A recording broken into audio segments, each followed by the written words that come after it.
alveolar model is very important.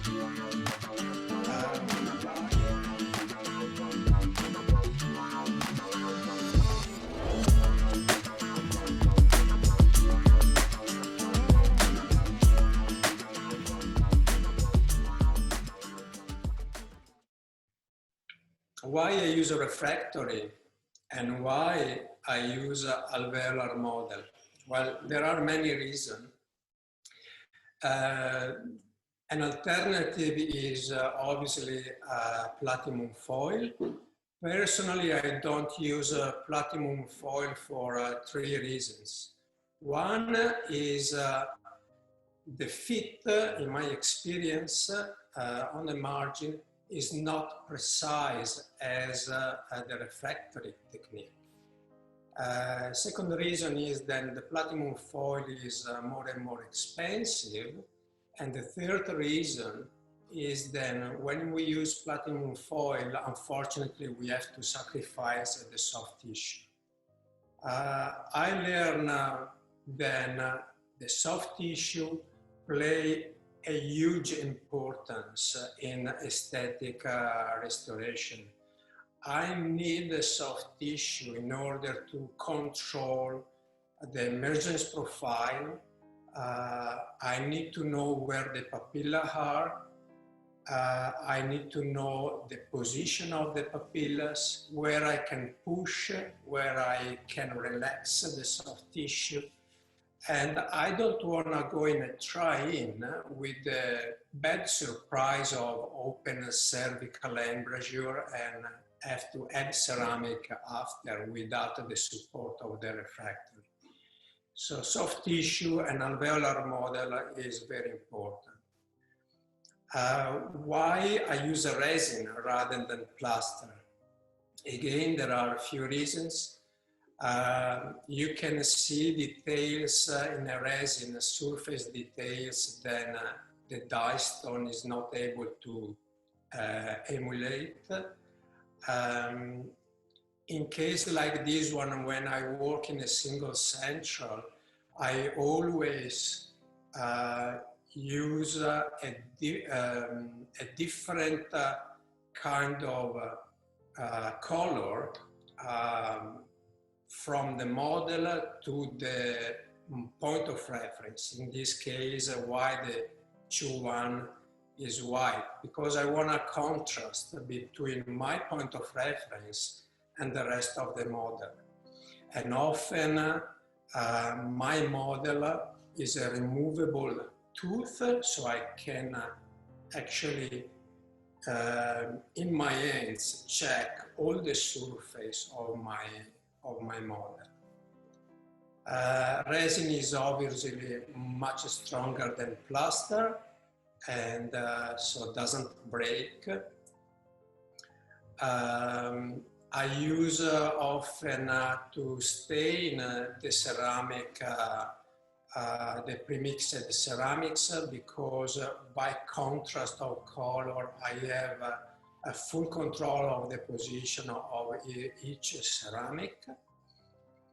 And obviously resin is a hydrophobic material, so it's actually a nightmare for me work in a dye then go dry all the time, because the model itself absorbs the water of the ceramic. Working in a resin model, you have totally freedom in time and in the water control of your ceramic. I use an alveolar model for the work, and obviously I check the fit on single dies and point of contact and occlusion on a solid model.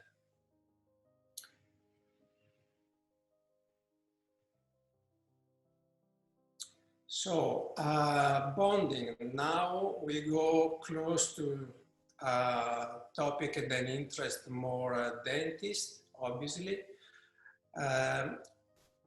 Let me say then, I like to guide and to help as much as possible the dentist in the bonding and the fitting process. So we develop some guides that works very well. When we have a ceramic fragment, as this one, we actually provide a very thin, clear silicon stent. You can see how thin it is from the incisal edge of the teeth underneath. So it's pretty skinny. We know and we can see on transparency the finishing line between the ceramic fragment and the tooth. Then I mark with a red line here. We cut a window a little bit further, let's say 1 millimeter, but even less. Why? Because the dentist can use this window as a guide for selective air abrasion, and we suggest aluminum oxide at 27 micron. So what's the point to sandblast a part of the tooth then should be untouched? The dentist use the same selective guide in order to etch and prime. So again, we protect the next teeth and the surface of the tooth from sandblasting and etching, where it's not necessary to sandblast and etch. In case of ceramic fragments and lens contact veneer, we also provide, after the try-in, we provide a transparent silicone stent. We do the process, or the dentist can do the process of the preparation of the interface. So etching, cleansing, ultrasonic bath. And as you can see, the fragment or the ceramic veneer are always inside of the clear silicone stent. So nobody touch and nobody has to hold with fingers or with a sticky stick. So the clear position guide allows to have a visual control, have to be transparent. Obviously, all the ceramic fragment of the veneer in the right position, because obviously it comes from the solid model. Protect the aesthetic ceramic surface from the etching agents. Preserve the internal ceramic interface from contamination. Hold the fragment during the ceramic interface preparation. Help to distribute homogeneously the pressure during the luting process. Decrease the risk of fracture of the ceramic and allow the overflow of the bonding agent. I'll show you this quick video. Then this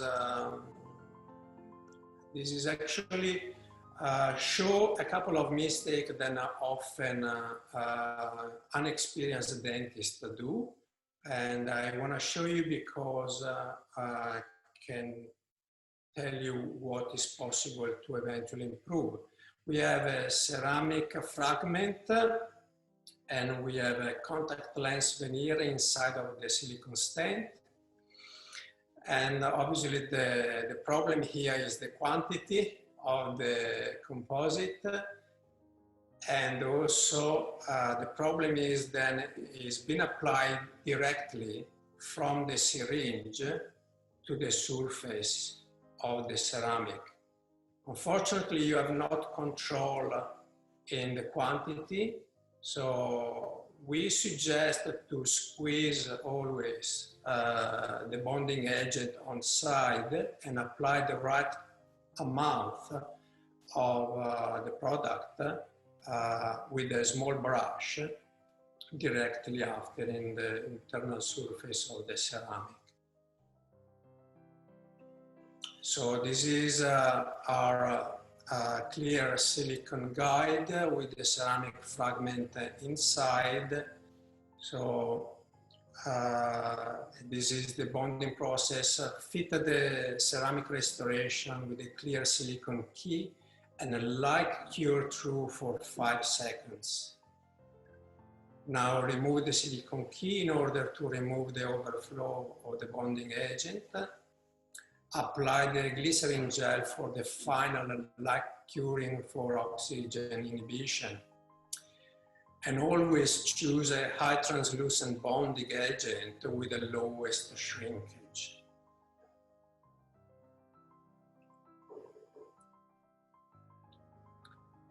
Polishing, and now we go more on the ceramic fragment side, because polishing a ceramic fragment, especially non-prep, is not easy, and this is what dictates the final aesthetic result. So we suggest to use these silicone discs in this order. They are pretty small. This is obviously very important because we work intraorally. But unfortunately, when you buy, when you open the box, this is actually too thick. We have to customize in order to obtain an edge more thin that can adapt itself much better to the surface of the ceramic fragment. Otherwise, it's very easy to damage the fragment and the natural tooth as well. Always polish the ceramic from the ceramic to the natural tooth, never the other way around. I want to show you this case that we did a few months ago. And we have 2 old ceramic veneer on the 2 laterals, and we have already now 2 temporary crowns replacing 2 broken ceramic crown. What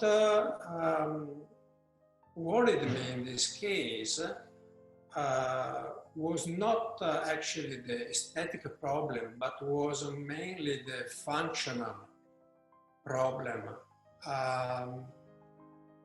We focus on the shape of the 2 canines. We have no cusps. We have lateral guidance on excursion, no canine guidance.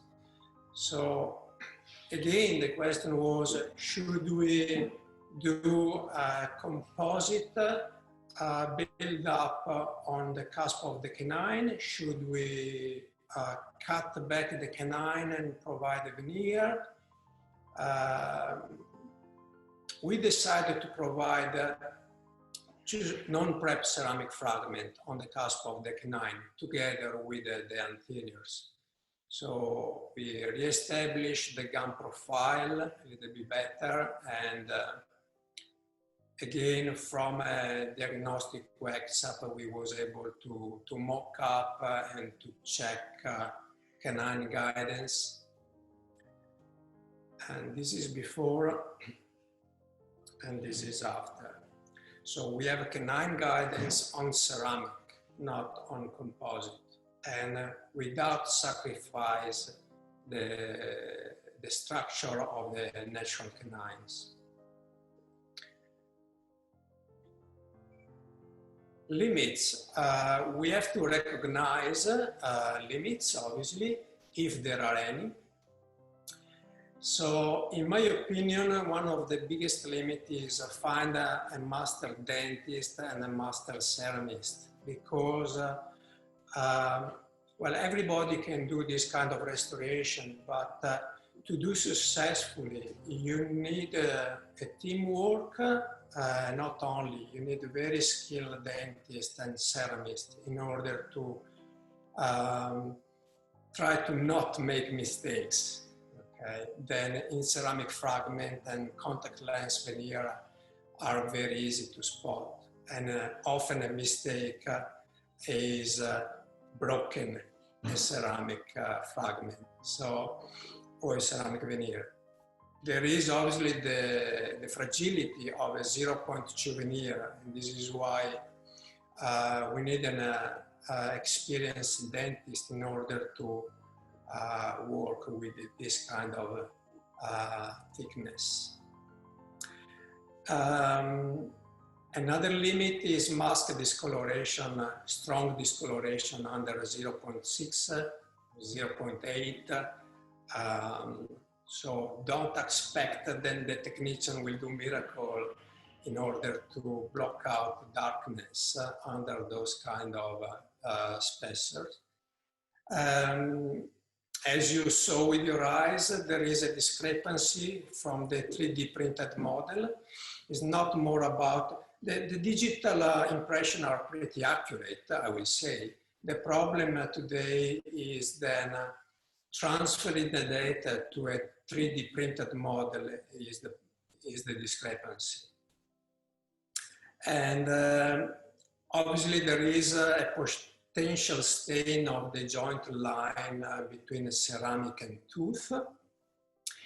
But if the ceramic fragment is very precise and if the dentist is able to polish and vanish this line, the stain is impossible to capture with our eyes.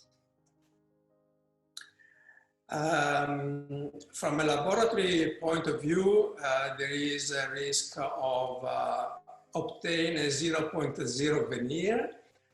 This is unfortunately something that happened to me when I was removing the refractory dye, even using 2 bar of pressure and Glasperlen sand. The ceramic was so thin on that area that, well, I caused this hole. Another limit is when in thin spacer, the dentist choose a bonding agent with important shrinkage percentual. Why? Because can crack the ceramic surface. So those are 4 veneers, non-prep, and when we dry, after 2 weeks check, you can see the crack line on the 2 centrals.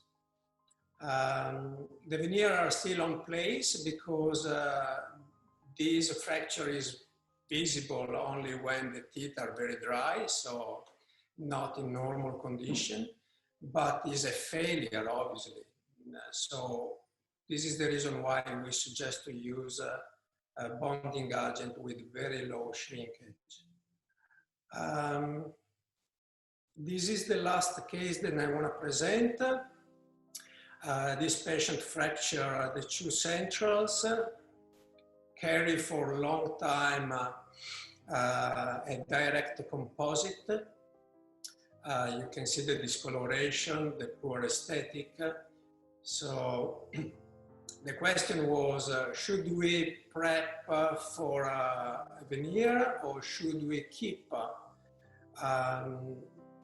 as much as possible the natural structure of the buccal surface of the 2 central as it is and work on ceramic fragments?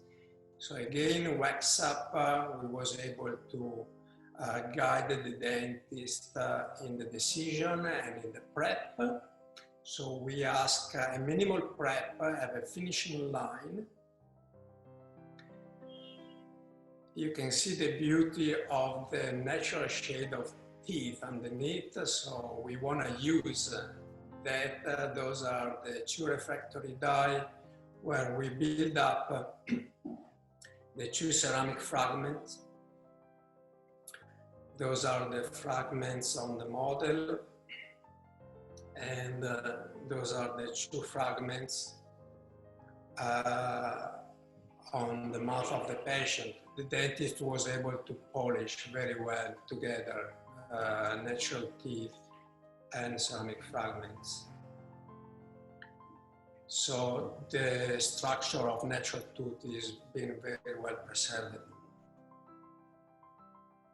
I want to say goodbye in Maori language. So kia ora metemi means thank you very much and goodbye. I want to say kia ora metemi with a gift. Then I make for Renfert. I think Renfert gave me the opportunity to be here in front of you today, so I wish to give something back. And it's a video then take few months. As you may know, Alfred, I'm collecting teeth, and a friend of mine is collecting skulls. So we record videos and we present for the first time this video to the workshop last week at the dental school of Dunedin here in New Zealand for the students.